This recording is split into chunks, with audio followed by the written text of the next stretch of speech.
Hello दोस्तों, क्या हाल है। मेरा नाम है सिद्धार्थ। आप सुन रहे हैं जनरल ऑफ लाइफ।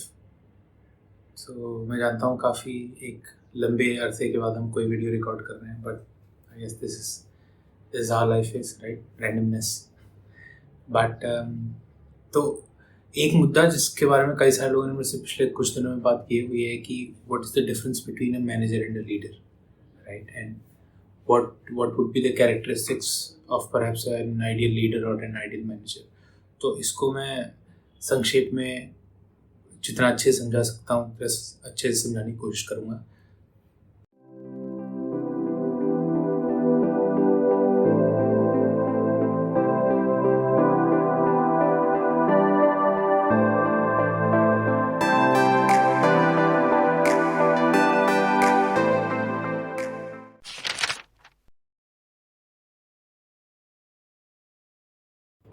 पहले मैनेजर की बात कर लेते हैं। This word manager, the root word is manage, right. तो आपके पास कुछ संसाधन है, आपको उसको मैनेज करना है। जितना अच्छे से आप मैनेज कर सकते हैं वो। आमतौर पर जो दिक्कत होती है वो ये होती है कि शायद ही बामुश्किल ही बहुत कम ऐसे मैनेजर्स होते हैं जिनकी तारीफ लोग सिर्फ मुंह पे ही नहीं पीठ पीछे भी करते हो।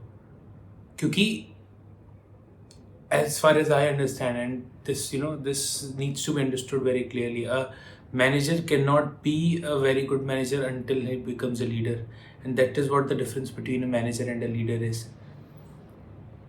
आमतौर पर मैनेजर्स जो करते हैं वो ये होता है कि आपके अंडर जो है उनको मैनिपुलेट कर दिया, उनसे काम निकलवा लिया, या कभी उन पर प्रेशर डाल दिया, उनको डरा दिया, उनको लालच दे दिया, उनको एक्सप्लॉइट कर लिया और फिर उनसे काम निकलवा लिया।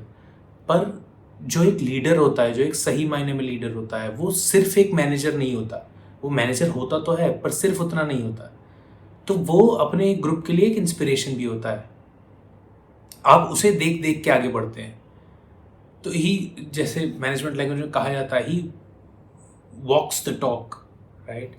तो आप उसको देखते हैं और वो आपके लिए एक इंस्पिरेशन जैसा भी होता है। तो जब वो आपसे कोई काम करने को कहता है तो सिर्फ इसलिए नहीं कि उसके पास एक अथॉरिटी, आप उसकी बात मानते हैं, पर इसलिए भी मानते हैं क्योंकि आपको उसकी रिस्पेक्ट है, क्योंकि वो सही मायने में एक लीडर है।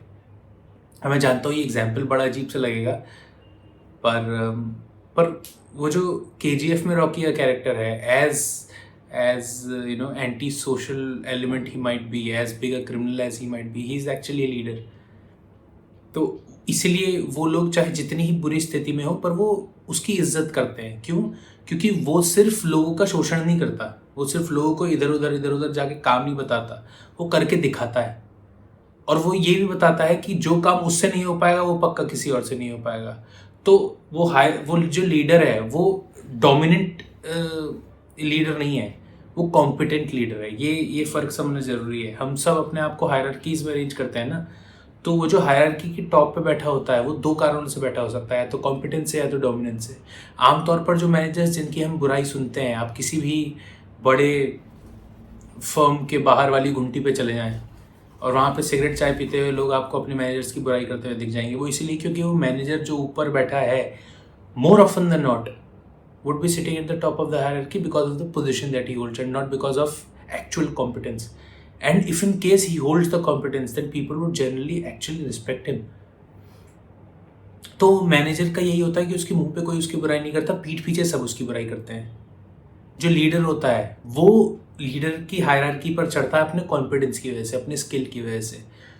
तो फिर वो क्लियर डिवीजन कर देता है ग्रुप के बीच में। कुछ ऐसे लोग होंगे जो उससे बिल्कुल चिढ़ते होंगे और कुछ ऐसे लोग होंगे जो उसके डिवाउट फॉलोअर होंगे, पर दोनों में एक बात साझी होगी, उन दोनों में से कोई उसकी डिसरिस्पेक्ट नहीं करता। क्यों? क्योंकि स्किल की, कॉम्पिटेंस की इज्जत हम दुश्मनों में भी करते हैं और दोस्तों में भी करते हैं। That is something which that is one of the most truest of identifications of man. और इसलिए एक लीडर होना बहुत इंपॉर्टेंट है एक मैनेजर के लिए। जब तक आपके अपने सबॉर्डिनेट्स ये नहीं देखते कि आप सिर्फ डोमिनेशन में नहीं, कॉम्पिटेंस में भी उनसे ऊपर हैं, तब तक वो आपको दिल से फॉलो नहीं करेंगे, वो आपको रिस्पेक्ट नहीं करेंगे, आपको दिल से फॉलो नहीं करेंगे। That is how you become a real leader.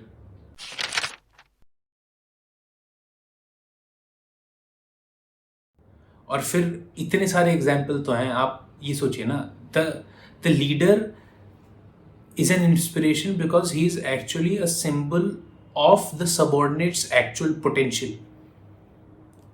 समझ रहे हैं आप?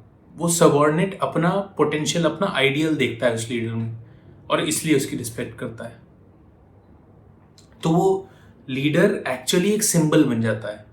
और तो फिर आप इतिहास अगर उठा करके देखेंगे तो आप ये सोचिए, औरंगजेब ने शिवाजी को कैद तो कर लिया था, तो जब कैद कर लिया था तो मारा क्यों नहीं?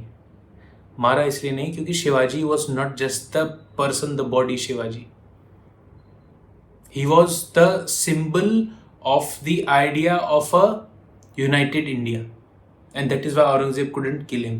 क्योंकि अगर मार देते तो शिवाजी के आइडिया को और ज़्यादा फ्यूल मिल जाता, और ज़्यादा पावर मिल जाता, तो लोग फिर रियलाइज करते कि अच्छा शिवाजी ने हमारे लिए कुर्बानी दी है, और अब उनके सपने को पूरा करने के लिए हमें क्रांति करना ज़रूरी है।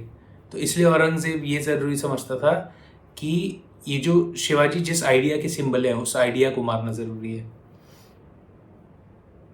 इतने सारे क्रांतिकारियों को इतना सारा टॉर्चर किया जाता था, वो इसलिए किया जाता था क्योंकि the idea is more important then the person itself. और इसलिए लॉन्ग लिव रेवोल्यूशन कहते हैं ना, वो रेवोल्यूशन इसलिए कहते हैं। जो भगत सिंह का जो एक बहुत फेमस ऐसे है, why am I an atheist, उसमें वो क्लियरली ये बात कहते हैं कि a lot of Bhagat Singhs may come and go but the idea, the revolution is important. और अगर कुछ भगत सिंहों की कुर्बानियां देकर के कई और सारे भगत सिंह खड़े किए जा सकते हैं जो रेवोल्यूशन को फुलफिल करें, then so be it, fair enough. तो इसलिए ये इम्पोर्टेंट है। जब जीसस को लटकाया था तो उन्हें ये बात समझ में नहीं आई थी, उन्होंने जीसस को लटका तो दिया, पर जीसस की जो कुर्बानी थी वो है वो एक इंस्पिरेशन की तरह दुनिया के सबसे बड़े रिलीजन के लिए एक आइडियल बन चुकी है, and that is why he is the ideal man. So to summarize all of this, I'm repeating this again. To really become a competent manager, and if you want that you're a manager that your subordinates genuinely respect and not just sugarcoat their words in front of you, then you have to become a leader. A leader leads by an example. A manager just plays around with people and with words. If people see you walking the talk, then they'll follow you. और उसमें फिर जैसे मैंने कहा, अहमद शाह अब्दाली ने मराठों को हराया था पानीपत के तीसरे युद्ध में, पर उसके बाद जो उसने कहा था that is a testament to the respect of the Maratha passion and the Maratha idea, the idea that they stood for. वो वही है कि आपके दुश्मन भी होंगे तो ज़रूर, आपसे चिढ़ते भी बहुत होंगे, पर आपकी रिस्पेक्ट भी बहुत ज़्यादा करते होंगे। और ये बनना, ये आइडियल मैनेजर बनना बहुत मुश्किल होता है, क्योंकि जैसे मैंने कहा वो आइडियल मैनेजर जो होगा वो लीडर होगा, और जो लीडर होता है वो आपके पोटेंशियल का एक सिंबल होता है, उसको रिप्रेजेंट करता है। And it's not so easy because to realise your potential you need to give a lot of sacrifices. We have seen this in history, right? बहुत सारे लोगों ने बहुत सारी कुर्बानियाँ दी हैं फॉर द ग्रेटर गुड, समाज के लिए, इतिहास के लिए बहुत सारी कुर्बानियाँ दी।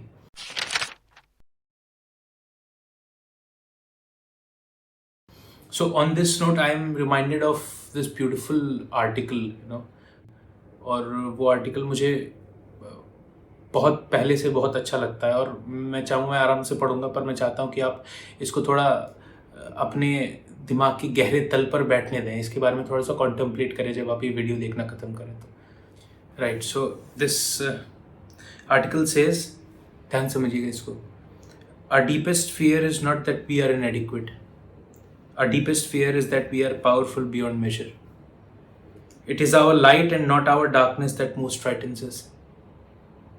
Your playing small does not serve the world. There is nothing enlightened about shrinking so that others around you do not feel insecure. We are all meant to shine as children do. It's not just in some of us, it's in everyone. And as we let our own light shine, we unconsciously give others permission to do the same. As we are liberated from our own fear, our presence automatically liberates us. So, इस बारे में बात करते हुए, who is a manager, who is a leader, how do you become a leader, all of those, you know, the most important message that we can take perhaps from this idea is कि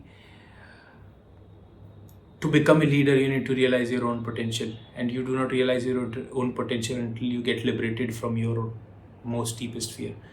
वो deepest fear यही है कि चाहे जितनी मुसीबतें आ जाए ज़िंदगी में, आपके भीतर कुछ है जो हिलता नहीं है, वो चट्टान है, उससे छोटी मोटी आंधियाँ नहीं हिला पाती। पर वो चट्टान बनने के लिए जिन छोटे छोटे पत्थरों से हमने अपनी पहचान साझा कर रखी है, अपनी पहचान बांट रखी है, जोड़ रखी है, वो पत्थर छोड़ने पड़ते हैं।